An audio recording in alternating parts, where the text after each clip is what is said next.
కాలేజీకని చెప్పి బయలెల్లే కుర్రాడు bus స్టాపులో pose చూడు. సెల్లు సేత పట్టుకొని స్టిల్లు కొడుతూ వాడు అమ్మాయిలెంట పడతాడు. మార్నిసు సినిమాకు రమ్మంటూ వాడు సెల్లులో మెసేజులే పంపుతాడు. అయ్యో విలువైన కాలాన్ని అయ్యో విలువైన కాలాన్ని వెలిగించే చదువునే గంగాలో కలుపుతున్నాడు. విన్ని నమ్మి చదివించేటి కన్నుల ఆశల్ని కృంగాలో తొక్కుతున్నాడు. ఆలకించండి రా రింగుటోను, భలే సౌకర్యం ఉన్న సెల్ ఫోను, వాడే తీరు మాత్రం మారితేను మన బ్రతుకు హరిచంద్ర కాటిసీను. ఆలకించండి రా రింగుటోను, భలే సౌకర్యం ఉన్న సెల్ ఫోను. బైకు మీద వెళ్తాడు భలే జోరుగా ఒకడు, రోడ్డు మీద స్పీడు చూడు.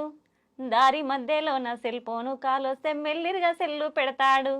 సెల్ ఫోను స్విచ్ అయినా ఆపేసుకోడు, పక్కన బైక్ ఆపి మాట్లాడుకోడు. వీడు ఎక్సులేటర్ పెంచి